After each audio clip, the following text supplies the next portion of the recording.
নমস্কার দিদি। হুম, এই নিন। এটা আবার কি? এটা আমি আমার নিজের হাতে বানিয়েছি আজকে। আমি যে বাড়িগুলোতে কাজ করি সব বাড়িতে দেওয়া হয়ে গেছে, শুধু আপনারাই বাদ ছিলেন, তাই জন্য এটা আপনাদের। ঠিক আছে, এখানে রেখে দে। আর যা, রান্নাঘরে কিছু বাসন আছে, গিয়ে মেজে দে।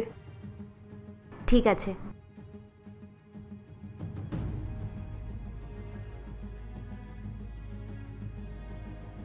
আচ্ছা পায়েল, আমি আসছি।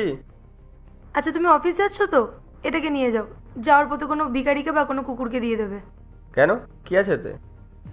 খাবার আছে, পূজা দিয়েছে। আরে পূজা যখন এত ভালোবেসে দিয়েছে, খেয়ে কেন নিচ্ছ না, ফেলে কেন দিচ্ছ? তো পছন্দের বলে কি যে কারোর হাতের খেয়ে নেবো নাকি? মানে? কি মানে? তুমি কি জানো না পূজা একজন কাজের লোক? জানি না কিভাবে এই খাবার বানিয়েছে নিজের নোংরা হাত দিয়ে। পায়েল, তোমার এভাবে বলাটা না উচিত না। ও কত ভালোবেসে তোমার জন্য খাবারটা দিয়েছে বলো তো। ও যখন এটা জানতে পারবে, ওর কেমন খারাপ লাগবে বলো তো। হ্যাঁ, তো লাগতে দাও না। ও কি আমার আত্মীয় হয় নাকি? আর দেখো, এ কার খারাপ লাগবে ভালো লাগবে এত যদি আমি ভাবতে যাই না, তাহলে তো হয়েই গেল ব্যাস।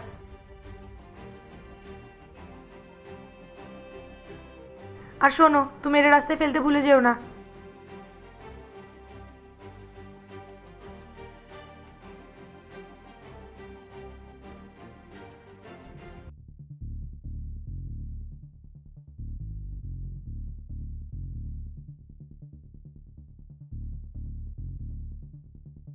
চলে এসেছো তুমি? আমি কখন থেকে তোমার জন্য ওয়েট করছি। হ্যাঁ, চলে এসেছি। কেন, কি হয়েছে? কোনো কাজ আছে আমার জন্য? কেন? আমি কি সবসময় কাজের সময় তোমাকে মনে করি নাকি? না, এমন কোনো ব্যাপার না, আমি তো এমনিই জিজ্ঞেস করছিলাম।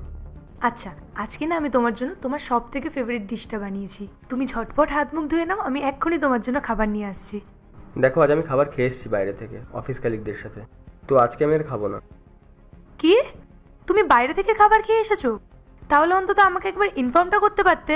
তাহলে আমি এই যে এতক্ষণ ধরে তোমার জন্য রান্না করতাম না। পায়েল, আই এম সরি, আমি তোমাকে ইনফর্ম করতে ভুলে গেছিলাম। কি? ভুল হয়ে গেছে? আর এতক্ষণ ধরে যে কষ্ট করে আমি খাবারগুলো বানালাম, সেগুলোর এবার কি হবে? সেগুলো তো ওয়েস্ট হবে। কি আর হবে, রাস্তার কুকুরদেরকে খাইয়ে দেবে। আর তাছাড়াও বেচারাদের ভাগ্যে তো রোজ রোজ ভালো খাবার জোটে না, ওরা খেয়ে নেবে। তুমি তুমি এটা কি করে বলতে পারলে? খাবারগুলো আমি কষ্ট করে তোমার জন্য বানিয়েছি, রাস্তার কুকুরের জন্য তো বানাইনি। আর আমি জানি খাবারগুলো তুমি আমার জন্য বানিয়েছো, কিন্তু এখন খেতে না পারলে কি আর করা যাবে। আর তাছাড়া সত্যি কথা বলতে, তোমার খাবার আমার খুব একটা ভালো লাগে না। কেন? এমন কেন বলছো তুমি? আমি কি খাবার ভালো বানাই না? আরে আমি জানি তুমি খাবার